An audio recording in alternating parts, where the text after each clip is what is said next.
मला खूप राग आला. मला व्यसनमुक्तीत काऊन टाकलं? मी का केलं होतं? काऊन टाकलं व्यसनमुक्तीत?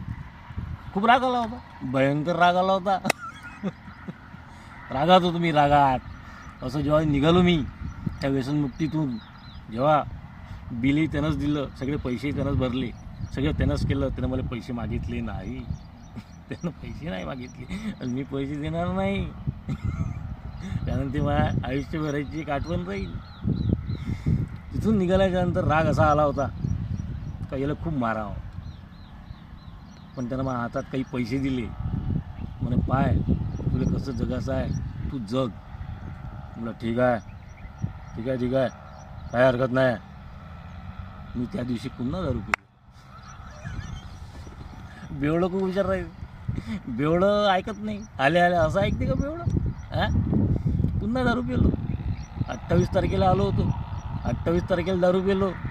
29 तारखेला पुन्हा एक गाडी आली. मस्त गाडी आल्यावर मस्त त्याच्यात बंपर होता, दारू होती, चकना होता. म्हटलं भाऊनं बोलवलं, चांगली व्यवस्था केली. मित्र असा आहे, मित्र तसा आहे. मस्त गाडीत बसलो. जसा पोहोचत नाही तर डायरेक्ट पुन्हा व्यसनमुक्तीत पोहोचलो. 3 महिने बाहेर नाही निघालं. तेव्हा कुठं अक्कल जागेवर आली? म्हणलं नाही, काहीतरी वेगळं होऊन राहिलेलं आहे, काहीतरी आपल्यासोबत वेगळं घडत आहे. त्याच्यावर विचार केला, त्याच्यावर शांत चित्तानं विचार केला. जे आपल्यासोबत घडत आहे ते खूप चांगलं घडत आहे. त्या दिवशी मला अजून आनंद झाला. मी 1 महिना राहायचं तर मी 3 महिने राहिलो. मी असं नाही म्हटलं मला इथून बाहेर काढा. मी 3 महिने राहिलो. 3 महिन्यात जेवढा अभ्यास करायचा आहे, जेवढं काही शिकायचं आहे. कारण का होते नेहमी आपण आपल्या परिवारात भरपूरशा गोष्टी शिकू शकत नाही.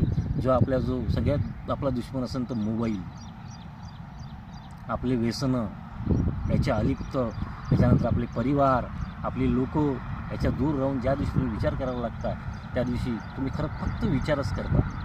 आणि जेव्हा तुमच्याजवळ विचार करायसाठी वेळ राहत असते तेव्हा तुम्ही फक्त मोबाईल हातात घेऊन पाहत असता. तेव्हा तुम्हाला विचार करायला वेळ मिळत नाही. म्हणून जमत असेल तो मोबाईल बाजूला ठेवा आणि तोच मित्र असेच मित्र बनवा का ज्या मित्र तुम्हाला त्याच मार्गावर पोचवा ज्या मार्गावर मी पोचलेला आहो, ज्या मार्गावर मी राहत आहो. हे माझा अनुभव आहे, जे मी ओरडू सांगतो, जे चिल्लव सांगतो. कारण का मला कोणत्या गोष्टी पाठ करायला लागत नाही.